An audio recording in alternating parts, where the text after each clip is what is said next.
E atualmente você é o presidente do PSB em Feira, né? É. Quantos vereadores lá? De acordo com a Agência Nacional de Vigilância Sanitária, o medicamento não pode Você já ser conhecia aplicado. aqui a Aratu? Não. Aliás, eu vim aqui uma vez na campanha de João Henrique, Ah, na campanha de 2004. Eu era do PDT também, tinha relação muito próxima, tudo certo. e como é que tá João Henrique?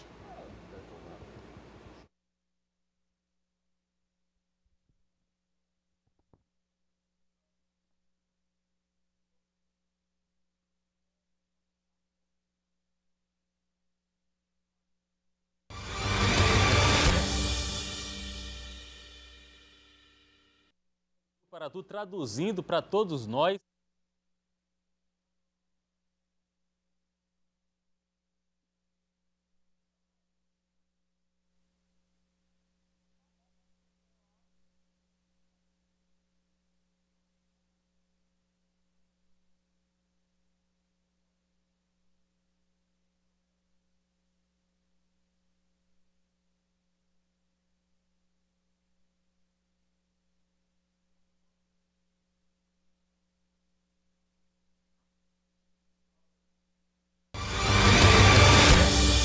Olá, seja bem-vinda, seja bem-vindo ao Linha de Frente, o conteúdo de política do Grupo Aratu que traduz para o nosso cotidiano as questões envolvendo esse tema tão importante no nosso dia a dia. Eu sou Pablo Reis e vamos conversar hoje com o deputado estadual Ângelo Almeida, ele que está na função de presidente da Comissão Especial para avaliar as ações ao enfrentamento da pandemia aqui no estado da Bahia. Ângelo, seja bem-vindo aqui no Linha de Frente. Bom dia, Pablo. É um prazer enorme estar com vocês e à disposição para socializar informações com os que nos assistem. Prazer enorme. Ângelo é um dos 5 deputados estaduais do PSB na Assembleia Legislativa nessa legislatura. São 5 deputados. E o PSB, que é o Partido Socialista Brasileiro, às vezes é muito confundido com comunista. Vocês do PSB são comunistas, é isso? Não, embora nós tenhamos alguns companheiros que se definam como comunistas, e aqui você está, o nosso decano, né, Domingos Leonelli, a própria Litz, que tem também uma origem no Partido Comunista. Nós somos de esquerda, agora de esquerda democrática. E agora, mais que isso, o PSB com a sua nova reforma e já com o livro que será publicado, um novo livro que será o seu novo estatuto, a autorreforma que o partido fez, que é uma autocrítica justamente ao próprio partido, ao partido se auto, e propondo, né, novas ideias, inovação. Nós estamos discutindo e até o final do ano vamos falar muito sobre isso, que é o socialismo criativo. Então, o socialismo criativo tem a ver com o novo mundo, né? Onde ser socialista, ser de esquerda, é querer compartilhar mais, é querer distribuir renda, é querer que as pessoas tenham oportunidades tais quais nós tivemos, eu tenho, você tem. É simplesmente assim. Ângelo, a gente vai conversar sobre Feira de Santana, vamos falar sobre pandemia. Feira de Santana é o local onde Ângelo tem a base eleitoral, é presidente do Diretório Municipal do PSB em Feira de Santana, que eu quero mandar um alô para toda a população feirense. Obrigado pela companhia sempre. Mas eu quero ainda focar nessa questão da política ideológica, do que é o socialismo, do que é o comunismo. Muitas críticas que são feitas a comunismo, a socialismo, entre elas, tem uma dizendo o seguinte: nunca foi aplicado na prática, não deu certo em nenhum país, não funciona no mundo contemporâneo. Esse socialismo criativo já está sendo adotado por alguma nação? A China recentemente mudou, depois de 50 anos, se não me engano, fez uma pequena alteração na sua Constituição. E olha que a gente faz alteração na Constituição aqui todo dia, né? Então, onde ela inclui o capítulo lá, um capítulo da economia criativa, do socialismo criativo, né? Nós, e aqui eu quero fazer uma alusão ao nosso presidente de honra, que até falecer, o Ariano Suassuna, ele dizia: olha, quando você começar a conversar e o cara disser assim, que não é nem de esquerda nem de direita, tenha certeza, ele é de direita. Tá? Então, assim, ser socialista, ser de esquerda, é justamente a gente poder reconhecer no país como o Brasil as suas profundas desigualdades, né? Nós vivemos num país muito desigual e essa desigualdade nesse momento, por exemplo, de pandemia, tem se aprofundado absurdamente. Então, é um orgulho de poder reconhecer e me ver como uma pessoa que pensa no socialismo criativo, que pensa como sendo numa linha de esquerda, porque é assim que a gente se encontra, que se sente bem fazendo política. Lutando, sobretudo, em tudo que a gente faz, em qualquer movimento que a gente faça, a gente está pensando em reduzir desigualdades e fazer justiça social e distribuição de riqueza. Nesse mesmo aspecto, Ângelo Almeida, deputado estadual, tem alguém da direita no Brasil ou na Bahia que você respeite, que você dialogue, que você acha que tem convicção das ideias e que vale a pena ter uma conversa franca, expondo o seu lado e ouvindo o lado do outro? Tem alguém que se encaixa nessa posição? Olha, eu venho de uma política onde meu pai era um quadro da UDN, ligado ao durvalismo, né? Depois houve o rompimento. Então os meus amigos, a minha infância, quase todos eles são de direita, né? A maioria dos meus amigos que eu tenho hoje, que eu debato políticas que são, digamos assim, no campo político de esquerda, a maioria deles são mais jovens do que eu, né? Então, mas eu nunca tive dificuldade de conviver, porque eu penso que, diferente dos que acham que a esquerda é comunista, de que vai comer criancinha, muito diferente disso, eu acredito, né, que o que importa é a diversidade, é a democracia, é a oportunidade de divergir respeitosamente. Então eu penso assim na política e assim me comporto. Então eu não tenho assim como apontar, eu tenho diversos amigos, colegas na Assembleia, porque fui deputado desde 2017, 2019, que eu tenho um diálogo muito bom, um entendimento bom e converso. É óbvio que recentemente, sobretudo de 2018 para cá, nós entramos aí num debate, eu diria, crítico, né? E de muito ódio, e disso eu procuro me afastar. Acho que a vida precisa ser vivida com alegria, né? Quando você vai fazer um debate, não é que eu não queira fazer, mas eu prefiro não fazer. Quando eu vejo pessoas defendendo, por exemplo, como o atual presidente defendeu, de que índio tinha que ser castrado, né? Atacando, por exemplo, os movimentos das mulheres, enfim, tudo isso que a gente vai acompanhando, eu prefiro me distanciar.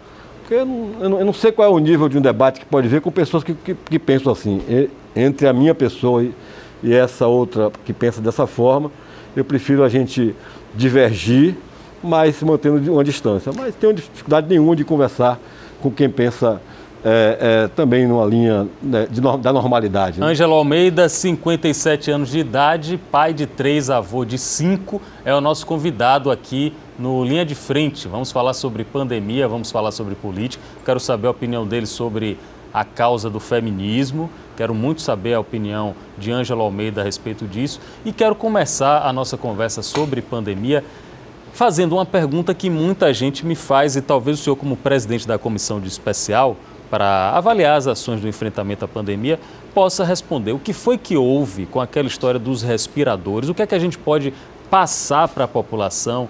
Se eu não me engano, 43 milhões de reais foram investidos na compra de respiradores que não foram entregues. A empresa disse que não iria entregar, não iria devolver o dinheiro, e o governo da Bahia entrou na justiça para reaver o dinheiro. O que é que a Assembleia tem feito para apurar as ações daquele momento? Então, Pablo, naquele momento, eu diria que, assim como uma tempestade, né, que vem e sai fazendo enxurrada e atingindo e prejudicando e matando pessoas, o mundo inteiro, não foi só a Bahia, mas a Bahia teve, na liderança do governador Rui Costa, com muita responsabilidade, um movimento muito rápido de estruturar o Estado para que menos pessoas morressem. O resultado disso foi extremamente positivo. Com 15 milhões de habitantes, a Bahia é o segundo ou terceiro estado que menos morreram pessoas por 100 mil habitantes. Então, a política do governador Rui Costa, ela foi afirmativa e foi, tipo assim, as decisões tomadas foram muito importantes. É óbvio que entre uma decisão e outra, ele ali não foi nem como governador, o consórcio do Nordeste fez uma aquisição, né, fez um contrato de compra e houve um adiantamento do dinheiro. Aquela empresa que contratou, me parece que ela fugiu naturalmente da curva da normalidade e imediatamente o governador Rui Costa, com muita responsabilidade, levou o caso para a Justiça baiana prendeu aquelas pessoas que cometeram aquele ato de responsabilidade com o dinheiro e não entregaram os respiradores. E logo depois, eu não sei, ninguém sabe, eu ainda não sei onde é que essas pessoas estão. O que eu sei é que o processo está devidamente sendo tratado pela Justiça e a gente aguarda que a Justiça tome a sua posição. Que o dinheiro, a melhor posição. O dinheiro público seja também, ressarcido, exatamente. inclusive. Eu quero conversar com o senhor como parlamentar sobre a CPI da Covid, a CPI do Senado, para apurar, está lá na ementa, apurar ações do governo federal. O senhor não acha também que, em caso de outros estados ou outros municípios, pode ter havido questões de omissão, talvez questões de corrupção, que também merecem ser apuradas? Não merecem, devem ser apuradas. Mas também, sobretudo, o que eu penso é que deve ser apurada, usando o mesmo exemplo que eu dei antes, de quando a tempestade vem, quando vem uma calamidade, é preciso salvar pessoas, né? Por que o governo brasileiro não fez isso?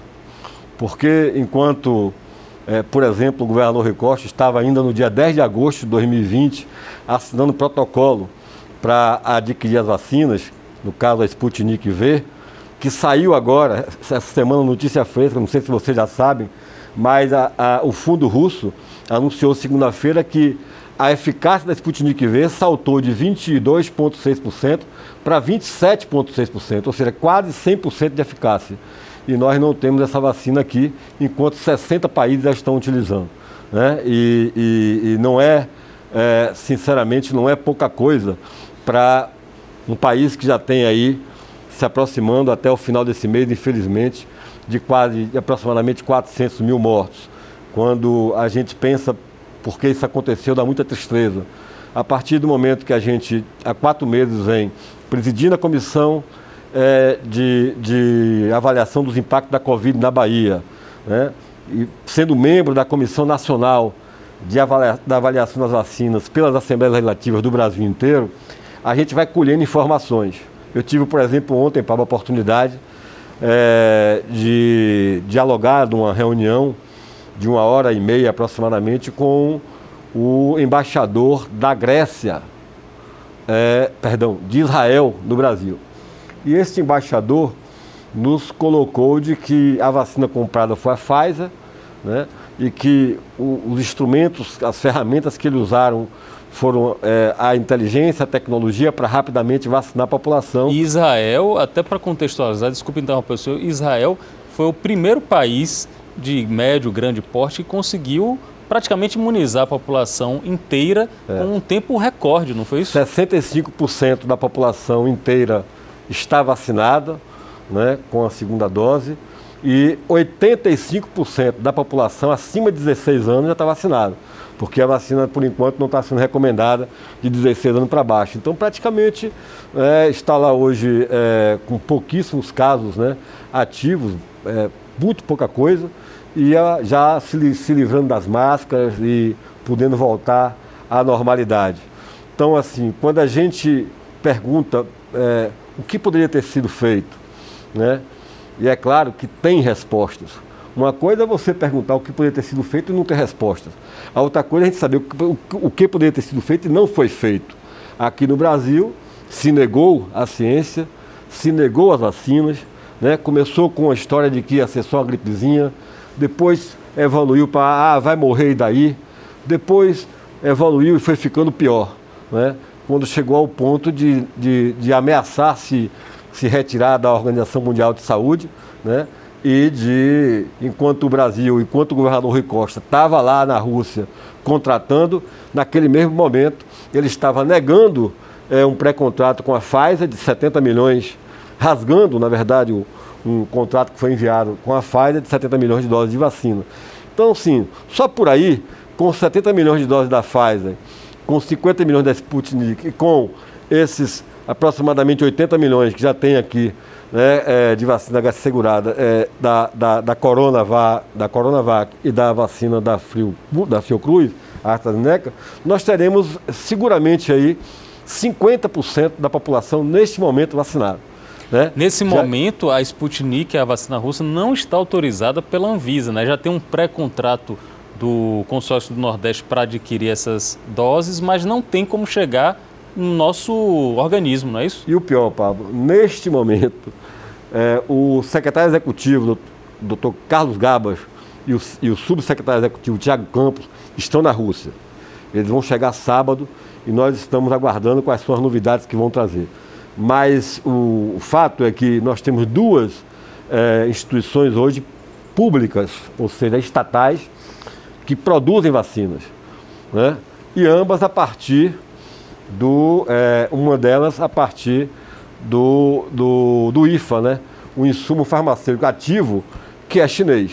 Né? Aí que eu venho com a questão. Eu tive a oportunidade em uma das reuniões, também com o representante da embaixada chinesa, pedir em nome da Bahia, do povo da Bahia, e em nome do povo brasileiro, desculpas ao povo chinês, porque 85% de nós, brasileiros vacinados hoje, devemos à China, enquanto a China também foi hostilizada. Então, Por que essas desculpas? O governo federal foi hostil à China, na opinião do senhor? Hostil à China e à Rússia, antes mesmo da pandemia. Depois, eu me lembro bem, se não me falha a memória, o presidente falando vacina chinesa, tomar vacina chinesa para acabar virando jacaré, né? E ameaçava que não compraria vacina. Até recentemente, no final do ano passado, ele... então, a CPI tem que servir para isso, para apurar a responsabilidade, porque se as vacinas tivessem chegado no tempo certo, no tempo que era possível, né, eu diria a você, nós não estaríamos lamentando hoje tantas mortes. Né? Eu cheguei aqui e acabei de receber a notícia que faleceu uma amiga nossa. Né? Cidade de Queimadas, nossa querida Queimada no interior, um casal de amigos, 32, 31 anos de idade, com 2 filhinhos, faleceram de uma semana para outra. Sem contar, né, toda semana agora é uma notícia de que os que já se foram, que os que estão indo por essa doença, por uma irresponsabilidade. Porque quando se avisava de que só tem um caminho, né, para sair dessa pandemia, que o caminho mais eficiente era a vacina. O governo brasileiro negava a vacina.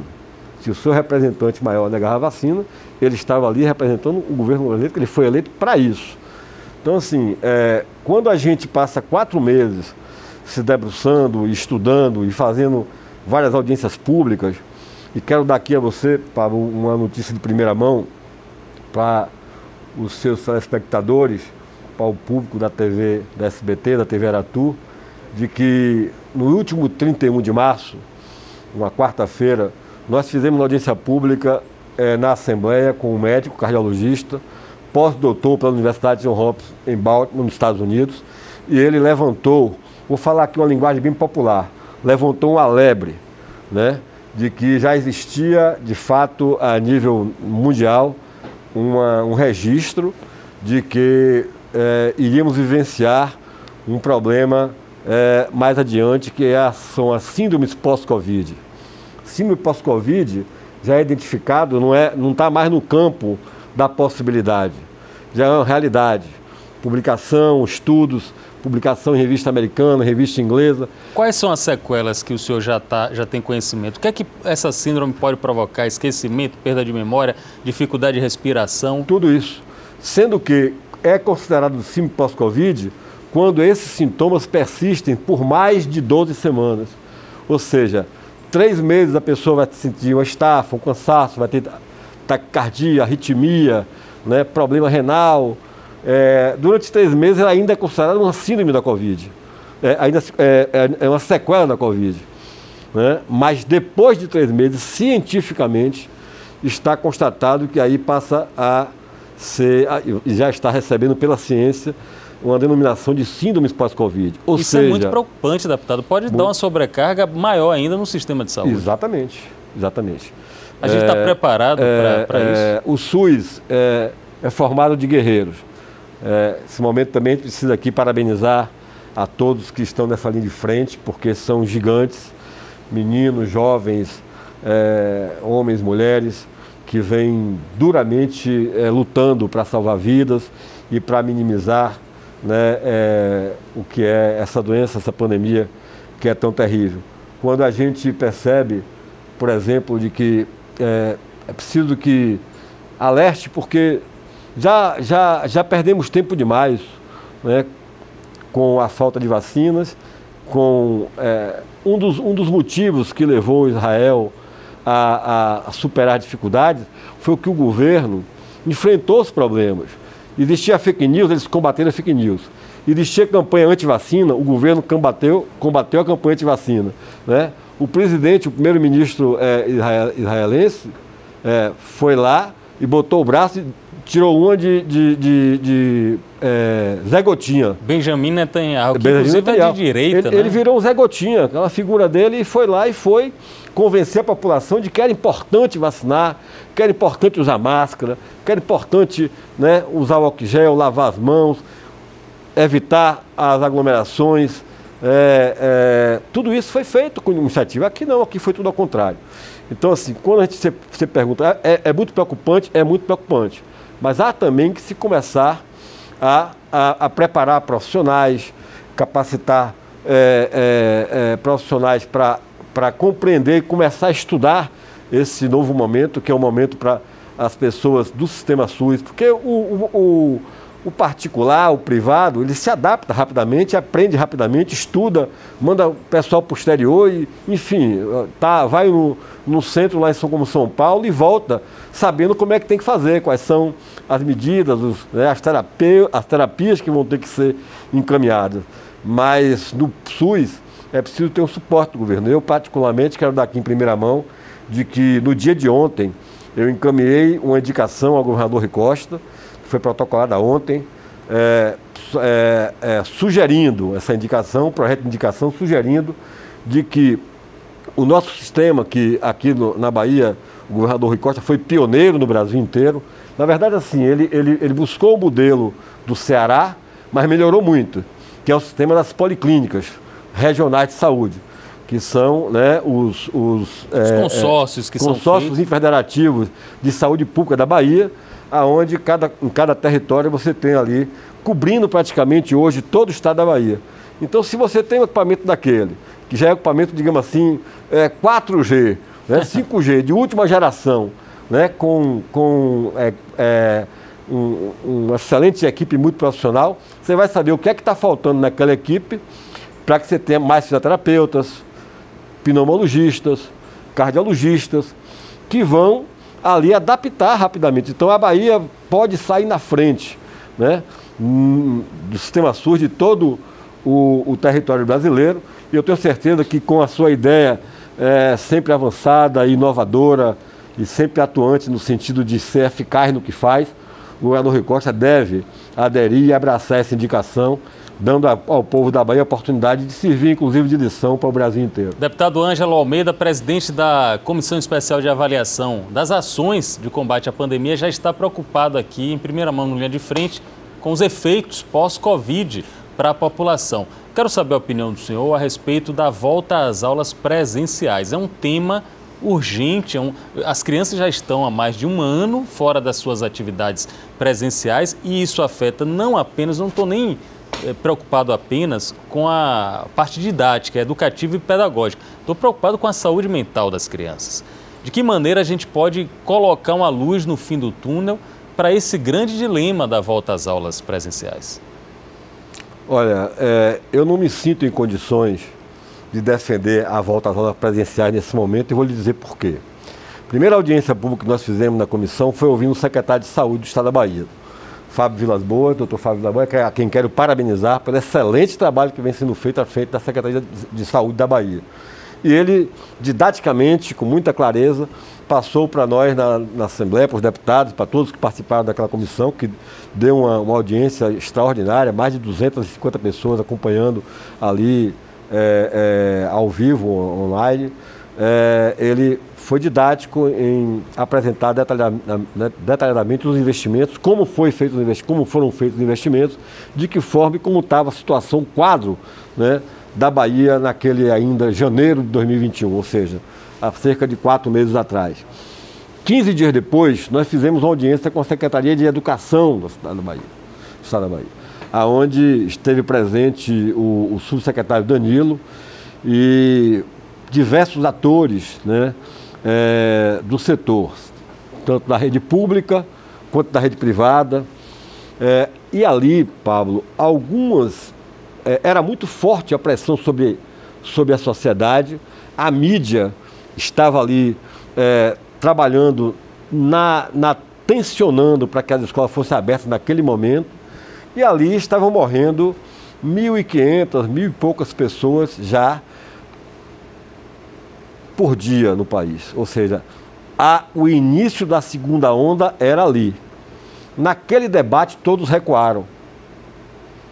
O professor, o representante da rede privada recuou, o representante, tinha uma doutora que estava fazendo um movimento grande na mídia, com a mídia, de pressionar a reabertura das aulas, também recuou. Todo mundo, ou seja, foi uma unanimidade, compreendeu naquela audiência pública, dentro da Assembleia, no espaço do povo, de que era hora de recuar, que realmente a volta, né, ou seja, a segunda onda estava vindo. E, portanto, como é que agora? O que se coloca 3 meses, agora? O que é que mudou? 3 meses depois, de estão morrendo 3.500, 4.000 pessoas. Eu já ouvi dos defensores da volta às aulas que o fator novo é a vacinação. Os trabalhadores da educação sendo colocados como prioritários. Isso mexe no tabuleiro? Desculpe, não tem vacinação para isso ainda. É muito pobre a nossa carga de vacinação. A segunda dose não chegou nem a 3% ainda. Nós não temos segurança para isso. Então, o que é que vale mais? É cuidar das crianças, fazer a diversidade, fazer a tarefa em casa, ou a morte das pessoas? Com que é a velha história. Quem fala sobre isso, muito sobre isso, é o nosso ex-governador e senador Jacques Wagner. Ele fala, olha, vamos salvar o povo, vamos salvar as pessoas. Depois de salvar as pessoas, vamos cuidar do telhado, da casa, né? Vamos cuidar do sofá, da geladeira, mas por enquanto é salvar as pessoas. Então eu tenho muito... Eu não vejo como mudar de opinião. Não é argumento que me convença de que, porque as vacinas chegaram, é hora de abrir as escolas, quando de fevereiro para cá se tomou uma decisão unânime de que não era hora de abrir. 3 meses depois, o que é que nós temos? Um avanço, a curva está ascendente, esperar baixar, esperar realmente a vacina chegar aí no nível crítico, esperar as vacinas chegarem, né? Porque a Sputnik V, por exemplo, é uma fábrica, está aqui no Brasil. Nós temos, como falei, nós temos 2 instituições que são públicas, estatais, que fornecem vacina a conta-gota, porque depende do IFA chinês, depende do produto que está chegando lá do outro fornecedor. Mas o russo, a fábrica russa que está aqui, que quer fabricar vacina para entregar em quantidade, eles não deixam abrir, né? 60 países estão utilizando essa vacina, e coincidentemente, eu conversando com um dos diretores da Bioquímica, ele dizia, olha, não sei por que esse negacionismo, porque a desconfiança da ciência russa. Meu Deus, a Rússia, me corrija aí, alguém se puder, me lembre aí, foi em 69, qual foi o primeiro país a mandar o homem para a Lua? Foi a Rússia. E eles inteligentemente colocaram o nome da vacina Sputnik V, que foi o nome do foguete, né? Do foguete que chegou à Lua. Ângelo Almeida, deputado estadual pelo PSB. Eu quero falar agora também sobre pandemia, mas especificamente sobre a região de Feira de Santana. É um polo muito grande de atendimento às cidades circunvizinhas, aos municípios. O senhor conhece bastante essa região, afinal de contas é o presidente do próprio Diretório Municipal de Feira do PSB. E qual a sua avaliação? A pandemia, o vírus, teve os primeiros pacientes lá em Feira de Santana. Qual a sua avaliação sobre o combate, o trabalho, principalmente do prefeito Colbert Martins? Pois é muito simbólico, né? Porque a nossa terceira audiência pública na Assembleia, a doutora Luciana Galo, que veio de Brasília, da UNB, e é também representante, ela é coordenadora de ações emergenciais da OPAS, Organização Pan-Americana de Saúde, aqui para a América do Sul. E ela participou com uma brilhante apresentação, onde clareou muito para a gente, né? Porque quando começou ali, até eu ouvi aquilo dela, me marcou muito, ela disse assim, olha, vamos acabar com essa conversa de que nós estamos no mesmo barco.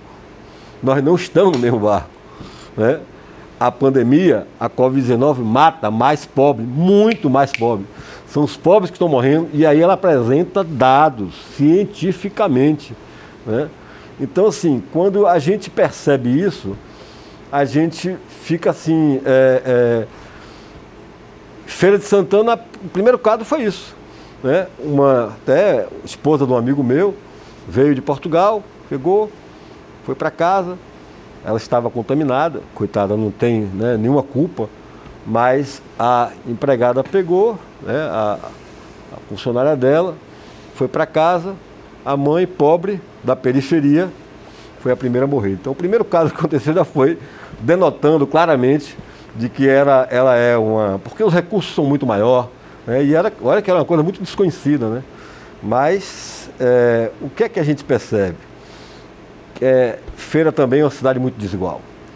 Grande, minha cidade, nasci, eu, meus 5 irmãos, meu pai um servidor do Banco do Brasil, minha mãe é professora pública da rede pública do Estado, deram muito duro para que a gente pudesse, na época, vir para Salvador, porque não tinha universidade em Feira.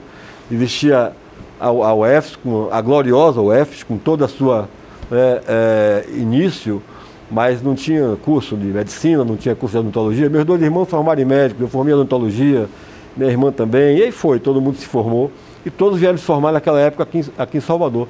E não tem muito tempo, estou falando aí formei em 87, mas quando eu entrei na faculdade, no ano de 81, não tinha opções lá.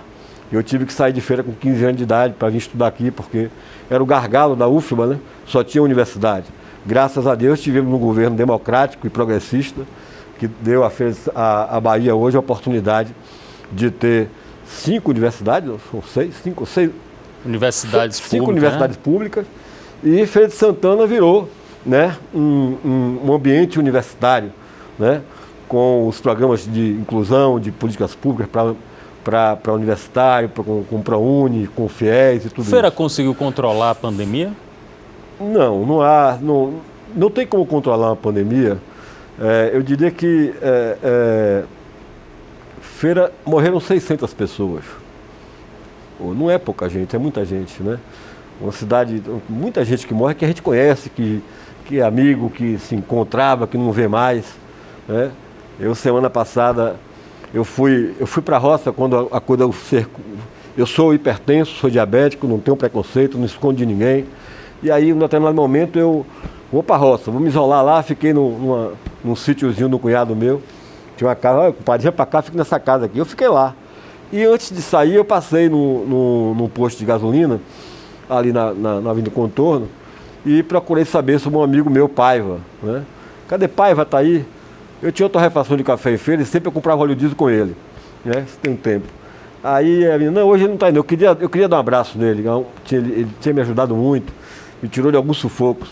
E aí, quando eu voltei de viagem, passei lá, né, para abastecer, tomar um café, Paiva tinha morrido, tá? E foi internado numa sexta, com a Covid, e morreu no domingo. Então, assim, são essas notícias que a gente está recebendo. Feira de Santana com Ângelo Almeida aqui, o representante, o presidente da comissão da Assembleia Legislativa, para analisar, para estudar e avaliar as ações de enfrentamento à pandemia. Com a pandemia, aumentou exponencialmente o número de casos de mulheres sendo agredidas. Imagino que por causa do confinamento, imagino que por causa da maior tempo de convivência no ambiente doméstico, homens irresponsáveis, homens brutais, primitivos, machistas. Até quem não quer ser machista pode ter uma herança desse tipo na sua formação. O que é que a pandemia alertou para o senhor nesse aspecto e de que maneira parlamentares, legisladores podem ajudar a gente a diminuir esse número tão assustador de violência contra a mulher aqui na Bahia? Então, a sociedade brasileira, da sua formação estruturalmente, ela é machista, né, patriarcal, né, e sempre foi assim. Há muitas lutas, e aí homens e mulheres, e no caso os movimentos feministas foram crescendo no mundo e aqui sendo incorporado no Brasil. Infelizmente, com a pandemia e com aquela maior convivência, porque às vezes o cara que agride uma mulher, coitado, não teve nenhuma formação. E aí ele ia para o bar beber, bebia no bar, se distraía por lá, e voltava para casa já bêbado e ia dormir. Hoje, a raiva, o ódio, as pessoas cada dia mais estando, inclusive, usando muito álcool, aumentou muito também o consumo de álcool. Desemprego, inflação pandemia, muito grande. Todo esse estresse que nós estamos vivendo, essa índole, né, machista é exacerbada, né, e as mulheres é que viram ali a vítima de todas essas circunstâncias. Então o Estado e nós, no ambiente da política, precisamos, digamos assim, antever o lance, né? É aquela velha história do jargão futebolístico, que vocês aqui cobrem tão bem, de que o melhor zagueiro é aquele que se antecipa no lance e chega na frente. A melhor defesa é o ataque. Eu, particularmente, hoje é um dia muito feliz para mim, porque eu estou dando entrada hoje num projeto que eu queria ter dado entrada no mês de março, para oferecer às minhas colegas, companheiras do movimento da bancada feminista da Assembleia, porque desde quando fui vereador em Feira de Santana, sempre fui um apoiador, né, da luta em defesa das mulheres e na prevenção ao ataque às mulheres e agressões. Eu estou entregando hoje uma lei que é uma lei que ela vai vetar a possibilidade do Estado da Bahia, no âmbito do Estado da Bahia, qualquer nomeação de pessoas, nomeação a cargo de confiança, de pessoas que tenham sido condenadas em transitado e julgado pela Lei Maria da Penha. Acho que é um projeto que, virando a lei, ela terá um simbolismo muito importante para alertar, né, aos homens que têm essa dificuldade de compreender na mulher, não a sua fragilidade, que não é isso, mas o tratamento respeitoso igual que todos nós devemos ter. Então, para eu entender esse projeto de lei, caso seja aprovado, qualquer pessoa que foi acusada, foi condenada em primeira, segunda ou terceira instância por agressão, base na Lei Maria da Penha, com base na Lei Maria da Penha, não pode ser nomeado para nenhum cargo comissionado, no âmbito estadual, nenhum cargo de confiança no âmbito estadual. É simbólico que seja um homem também apresentando essa indicação, esse projeto de lei, não é isso? Eu não consegui fazer em março porque tivemos que estudar muito, porque tinha que ver quais são os precedentes, para evitar de fazer um projeto inconstitucional, a gente teve que trabalhar muito e aí não deu, mas agora, hoje, no dia de hoje, está sendo protocolado esse projeto. Eu vou dar essa notícia, está dando aqui em primeira mão, através do seu programa. Parabéns, um privilégio receber uma notícia importante de valorização da função das mulheres, do trabalho das mulheres, que por sinal, aí eu preciso ressaltar aqui, quem está sustentando o Brasil nessa pandemia são as mulheres. Está sustentando emocionalmente, está sustentando psicologicamente as famílias, os lares, e está sustentando até financeiramente. Você concorda comigo, Ângelo? Muito, concordo plenamente. Inclusive, eu tive uma satisfação enorme de uma das reuniões que eu participei da CONAV, que é a Comissão Nacional de Avaliação das Vacinas, de Acompanhamento das Vacinas, que é um coletivo, né? A CONAV, a UNALE, é a União Nacional das Assembleias Legislativas e de legisladores do Brasil inteiro. Eu sou o representante, presidente da Comissão da Bahia e representante da Assembleia da Bahia nesta Comissão Nacional. E uma das reuniões que nós tivemos, nos reunimos com o embaixador chinês, ontem com o embaixador de Israel, com o representante inclusive de um grupo, Grupo de Mulheres do Brasil, né? Onde é liderado, capitaneada pela Luísa Trajano. Elas criaram um movimento, todas pela vacina, e tem feito um trabalho extraordinário, levantando doações, colhendo dados, já chegaram a colher dados de mais de 5.200 municípios, quais são as demandas de cada município, que eles podem, através de um link direto, de um site que foi criado.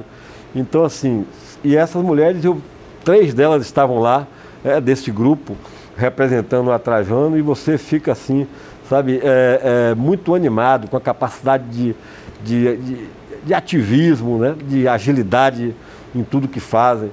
Então, hoje as mulheres têm realmente tomado cada dia mais ocupado espaços importantes. Eu espero que elas possam, mais adiante, eu que tenho uma filha e uma netinha de 9 meses, espero que elas possam cada dia mais ocupar os espaços necessários para a gente fazer um Brasil melhor, uma sociedade mais justa, mais igual e mais fraterna. Certamente, se a gente mudar do patriarcado para o matriarcado, a sociedade vai conseguir ser mais valorizada. Todos nós iremos ganhar, homens e mulheres. Ângelo Almeida, muito obrigado por sua participação. Vou deixar os 30 segundos finais da nossa conversa para você mandar um recado para os cidadãos baianos, já que sua função é tão importante nesse momento, fiscalizando, acompanhando essas ações da Bahia no combate à pandemia. Fique à vontade, o espaço é seu. Bom, o recado que posso deixar, primeiro a impressão, né? É de que poderia ser tudo muito diferente. Deveria ter sido tudo muito diferente. Portanto, é na sua decisão, é na política que as coisas se resolvem, é na responsabilidade da forma com que você enxerga o mundo, que você pode avaliar o que fazer e como contribuir com ela. Não adianta negar a política, isso não ajuda em nada, mas nós estamos tendo nesse momento no Brasil, infelizmente, uma oportunidade muito, de forma enviesada e triste, de saber o quanto é ruim quando se faz uma má escolha para quem vai lhe representar. Portanto, juízo, fé em Deus, vamos evitar aglomeração, lavar as mãos, álcool em gel, usar sempre as máscaras. Combinamos aqui a distância de mais de 2 metros e tecnicamente é possível, ele sem máscara e eu com máscara, aqui não há possibilidade nenhuma de contaminação, mas sempre tomando cuidado. Um abraço a todos, muito obrigado. Obrigado, Ângelo Almeida, deputado estadual pelo PSB e presidente da Comissão de Enfrentamento das Ações da Pandemia. Ele analisa tudo junto com a comissão lá da Assembleia Legislativa. Obrigado a todos pela companhia no Linha de Frente, o conteúdo de política do Grupo Aratu. Eu sou Pablo Reis, até um próximo encontro. Um abraço.